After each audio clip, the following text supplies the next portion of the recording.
Yang kedua, ada doa, kalau saya ditanya doa tentang agar kita istiqomah itu, ada dua, doanya mirip-mirip. Surat kedua ayat 250, doanya begini, Rabbana afrigh alaina sabra wa sabbit aqdamana wansurna 'alal qaumil kafirin. Itu doanya pasukannya Talut.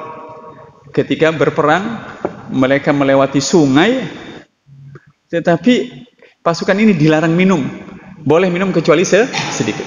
Sebagian besar pasukan itu minum air banyak, tapi justru yang minum air sangat banyak itu tidak bisa melanjutkan pertempuran. Yang sedikit meminum air itu bisa melanjutkan peperangan. Dan doanya adalah Rabbana afrigh alaina sabra wa sabbit aqdamana wansurna 'alal qaumil kafir.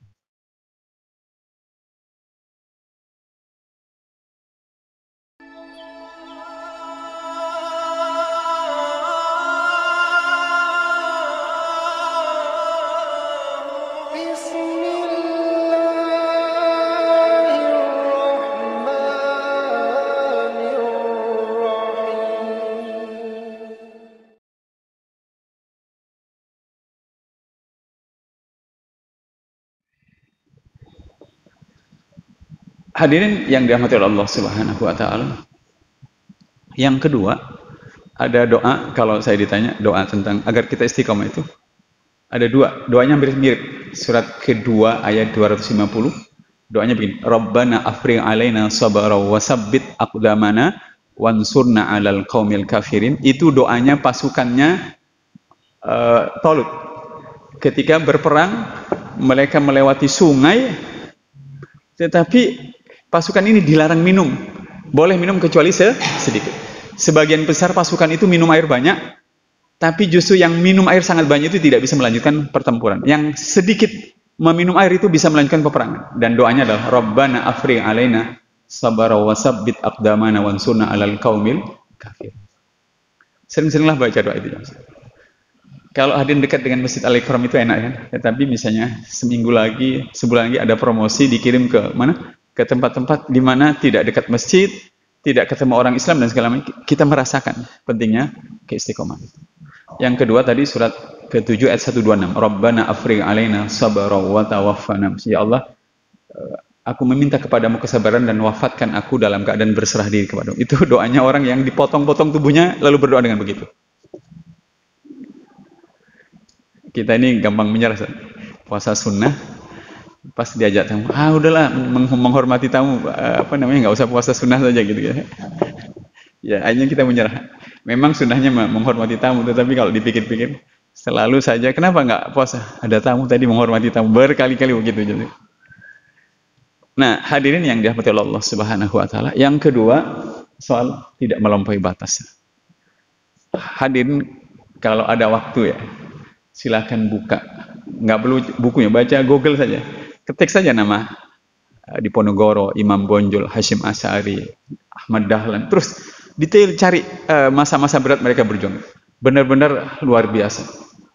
Sebab agama ini kalau disampaikan dengan cara di mana para penyampai dakwanya itu bertindak serampangan, dimusuhi langsung membunuh, mungkin kita tidak bisa seperti yang sekarang. Jamaah yang dirahmati Allah Subhanahu wa taala, oleh karenanya saya merenung sekali begini ya. Hadirin boleh dibuka surat ke-68. Saya ingin mengajak sekarang. Jadi surat 68 itu adalah surat di mana Nabi itu tidak boleh mundur dari dakwah. Beliau dilarang oleh Allah jangan seperti Nabi Yunus yang meninggalkan dakwah karena marah kepada kaumnya. Ayatnya itu saya ingin bacakan. Surat 68 ayat 48. Bunyinya, A'udzubillahi minasyaitonirrajim. Bismillahirrahmanirrahim. Fasbir li hukmi rabbika wa la takun ka sahibil huti idnada wa huwa magdzum. Surat 68 ayat 48. Maka bersabarlah engkau Muhammad terhadap ketetapan Tuhanmu dan jangan engkau seperti Yunus, orang yang dalam perut ikan ketika dia berdoa dengan hati yang sedih. Beliau meninggalkan kaumnya. Saya merenung ayat ini, Nabi itu berdakwah di hadapan orang-orang yang memusuhi, mengingkari, kemana-mana, menyebar fitnah, dibunuh, ditekan dan segala macam. Dan Allah meminta agar Rasulullah tidak mundur dari situasi yang seperti itu. Saya ini hadiskan menjadi dai mubaligh itu enak aja. tinggal dihubungi panitia, Ustaz jadwal ini dan segala macam. Tadi masuk, ini Ustaz mohon maaf tidak ada tempat tidurnya dan segala macam. Tidak mungkin dakwah bisa berkembang seluar biasa ini kalau para pejuang dakwah kita itu tidak bisa melewati yang kedua. Mereka tidak boleh bertindak serampangan. Saya merenung.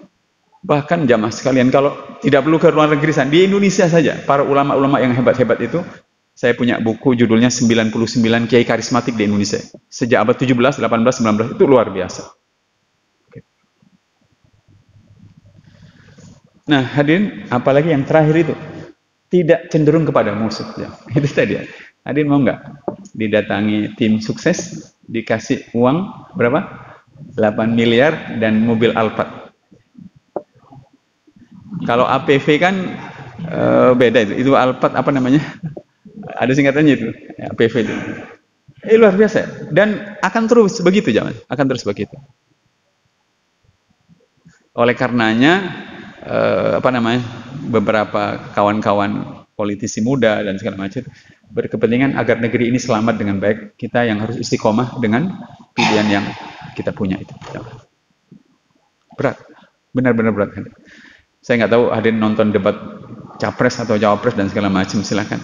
Tapi gunakanlah logika ini untuk melihat situasi dengan sangat baik.